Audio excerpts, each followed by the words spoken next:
आगे कंटिन्यू करते हैं। ऐसा ऋण राणा करता था पर उसको था संतोष नहीं।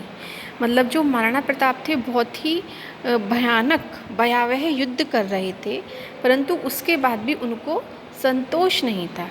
मतलब उनको जो युद्ध कर रहे थे वो उससे संतुष्ट नहीं थे, वो और ज़्यादा शत्रुओं का संहार करना चाहते थे।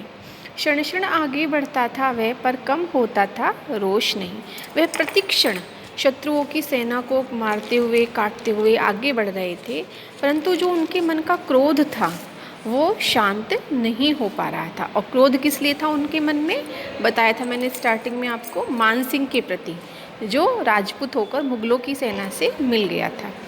उसके प्रति उनके मन में बहुत ही जो क्रोध था वो जरा भी कम नहीं हो रहा था। बहुत भयानक युद्ध करने के बाद भी उनके मन का जो क्रोध था वो शांत नहीं हो रहा था। और क्रोध करते हुए, रण करते हुए वो यही कह रहे थे, कहता था लड़ता मान कहाँ। लड़ते हुए कह रहे थे कि वो मानसिंह कहाँ है, मैं कर लूँ रक्त स्नान कहाँ। मैं उसके रक्त में स्नान कर लूँ। कि वो जो मुग़ल सेना का सेनापति मानसिंह कहाँ है, जिसने राजपूतों के साथ विश्वासघात किया और जो अकबर से जाकर राजपूतों के सर्वनाश की कामना कर रहा है। मतलब अकबर से जाकर मिल गया और राजपूतों का सर्वनाश करना चाह रहा है। वो यही कह रहे हैं कि मुझे शीघ्र अतिशीघ्र प्रत्येक दिशा में मानसिंह की तलाश है, जिससे मैं उसका संहार कर लूं और उसके रक्त में स्नान कर सकूं। जिस पर तय विजय हमारी है वह मुगलों का अभिमान कहा। वो कहता है कि वह जिसके मरने से ही हमारी जीत सुनिश्चित हो जाएगी, क्योंकि वो सेनापति था और उसके मरने से हमारी जो जीत है वो निश्चित है। और वो जो मुगलों का अभिमान है वो मानसिंह कहाँ है।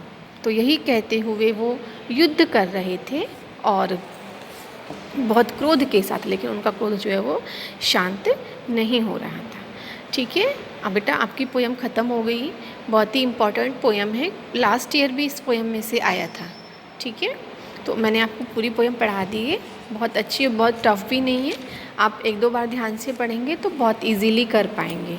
ठीक है, तो यहाँ पर जो विश्वासघाती मानसिंह है उसके प्रति महाराणा प्रताप की जो रोषपूर्ण, जो क्रोधपूर्ण मनस्थिति है महाराणा प्रताप की, उसका बड़ा ही प्रभावपूर्ण चित्रण जो है यहाँ श्याम नारायण पांडे जी ने किया है। ठीक है, अब इसको आप लिखेंगे, इसकी व्याख्याएं लिखेंगे और इसको करेंगे। ठीक है बेटा, अब आपकी 2 पोएम्स और बचती हैं, ज़्यादा नहीं है। भाषा एकमात्र अनंत और दूसरा भारत माता का यह मंदिर, मैथिली शरण गुप्त की। ठीक है, उन्हें भी करा देंगे, तब तक आप इसको पढ़ेंगे अच्छे से। ओके।